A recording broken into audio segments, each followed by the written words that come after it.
ಯಾವಾಗಲೂ ಒಂದೇ ರೀತಿ ಬಜ್ಜಿ ಬೋಂಡ ಮಾಡ್ತಾಯಿದ್ರೆ ಈ ರೆಸಿಪಿ ನಿಮಗೋಸ್ಕರ. Hi friends, welcome to my channel. ನಾನು ಶ್ರುತಿ. ಇವತ್ತು ನಾನೊಂದು ಡಿಫ್ರೆಂಟ್ ಆಗಿರೋ ಈವ್ನಿಂಗ್ ಸ್ನ್ಯಾಕ್ಸ್ ರೆಸಿಪಿ ಜೊತೆ ಬಂದಿದ್ದೀನಿ.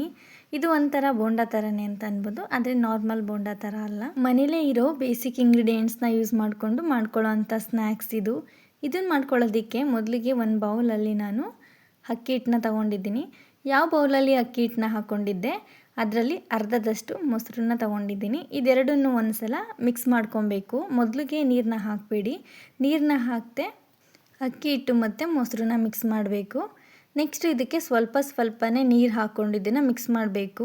ನೀವೇನಾದರೂ ತುಂಬ ನೀರು ಹಾಕ್ಬಿಟ್ರಿ ಅಂದರೆ ಇನ್ನೂ ಸ್ವಲ್ಪ ಅಕ್ಕಿ ಹಿಟ್ಟನ್ನ ಹಾಕ್ಕೊಂಡು ಕೂಡ ಇದನ್ನು ಮಿಕ್ಸ್ ಮಾಡ್ಕೊಬೋದು. ಈ ರೀತಿ ನೀಟಾಗಿ ಮಿಕ್ಸ್ ಮಾಡ್ಕೊಬೇಕು.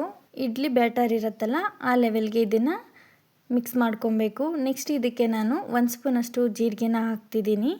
ನೆಕ್ಸ್ಟು ಸಣ್ಣದಾಗಿ ಕಟ್ ಮಾಡ್ಕೊಂಡಿರೋಂಥ 2 ಹಸಿಮೆಣಸಿನ್ಕಾಯಿ ಮತ್ತು 1 ಸಣ್ಣ ಈರುಳ್ಳಿ, ಕೊತ್ತಂಬರಿ ಸೊಪ್ಪು, ಸ್ವಲ್ಪ ಸೋಡಾ. ನೀವು ಇದನ್ನು ಬೇಕಂದರೆ ಹಾಕ್ಕೊಬೋದು, ಇಲ್ಲ ಸ್ಕಿಪ್ ಮಾಡ್ಬೋದು. ನೆಕ್ಸ್ಟು ಟೇಸ್ಟಿಗೆ ತಕ್ಕಾಗೆ ಉಪ್ಪನ್ನ ಹಾಕಿ ಇದನ್ನು ಒಂದು ಸಲ ಮಿಕ್ಸ್ ಮಾಡ್ಕೊತೀನಿ. ನಿಮಗೆ ಇದೇ ರೀತಿ snacks recipes, morning breakfast recipes ಅಥವಾ ಲಂಚ್ ಬಾಕ್ಸ್ ರೆಸಿಪೀಸ್ ಬೇಕು ಅಂದರೆ ನನ್ನ ಚಾನಲ್ನ ಸಬ್ಸ್ಕ್ರೈಬ್ ಮಾಡ್ಕೊಂಡು ನೋಡಿ.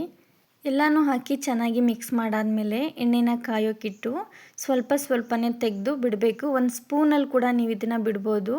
ನಾನು ಇದನ್ನು ಕೈಯಲ್ಲೇ ಬಿಡ್ತಾಯಿದ್ದೀನಿ. ನೀವು ಕೈಯಲ್ಲಿ ಬಿಟ್ರೂ ಕೂಡ 1 ಸ್ಪೂನಲ್ಲಿ ಎಷ್ಟು ಬರುತ್ತೆ ಅಷ್ಟನ್ನು ತಗೊಂಡು ಬಿಡಬೇಕು. ನಾನಿಲ್ಲಿ ಕಡಲೆ ಹಿಟ್ಟನ್ನ ಹಾಕಿಲ್ಲ, ಆದ್ರೂ ಈ ಸ್ನ್ಯಾಕ್ಸ್ ಎಷ್ಟು ಚೆನ್ನಾಗಿ ಬರುತ್ತೆ ಅಂತ ನೀವೇ ನೋಡಿ. ರೆಡಿ ಮಾಡ್ಕೊಂಡಿರೋ ಹಿಟ್ಟನ್ನು ಎಣ್ಣೆಗೆ ಹಾಕಾದ್ಮೇಲೆ 1 2 ಮಿನಿಟ್ಸ್ ಇದನ್ನು ಟಚ್ ಮಾಡಿಬಿಡಿ, ಹಾಗೆ ಬಿಡಿ. ಆಮೇಲೆ ಇದನ್ನು ನೀವು ನೀಟಾಗಿ ಬೇಯಿಸ್ಕೊಬೋದು. ಇದು ಗೋಲ್ಡನ್ ಕಲರ್ ಬರೋ ತನಕ ಇದನ್ನು ಬೇಯಿಸ್ಕೊಂಡ್ರೆ ಸ್ನ್ಯಾಕ್ಸ್ ರೆಡಿ ಆಗಿಬಿಡುತ್ತೆ.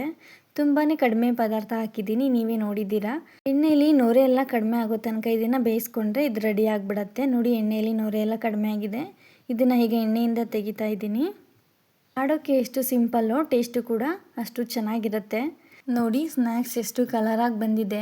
ನೀವೇನಾದರೂ ಈ ಸ್ನ್ಯಾಕ್ಸ್ನ ಟ್ರೈ ಮಾಡಿದ್ರೆ ಹೇಗೆ ಬಂತು ಅಂತ ಕಮೆಂಟ್ ಮಾಡಿ ತಿಳಿಸಿ. ನಿಮಗೆ ಈ ವಿಡಿಯೋ ಇಷ್ಟ ಆಗಿದ್ದರೆ ನನ್ನ ಚಾನಲ್ನ ಸಬ್ಸ್ಕ್ರೈಬ್ ಮಾಡಿ, ಲೈಕ್ ಮಾಡಿ. ನಾನು ಇದೇ ರೀತಿ ಇನ್ನೂ ಹೆಚ್ಚು ಸ್ನ್ಯಾಕ್ಸ್ ವೀಡಿಯೋಸು ಮತ್ತು ಬ್ರೇಕ್ಫಾಸ್ಟ್ ರೆಸಿಪೀಸ್ನ ಹಾಕ್ತಾ ಇರ್ತೀನಿ. ನಿಮ್ಮ ಸಪೋರ್ಟ್ ನನಗೆ ತುಂಬಾ ಮುಖ್ಯ. ಪ್ಲೀಸ್ ನನ್ನ ಚಾನಲ್ನ ಸಬ್ಸ್ಕ್ರೈಬ್ ಮಾಡ್ಕೊಳ್ಳಿ. Thank you for watching.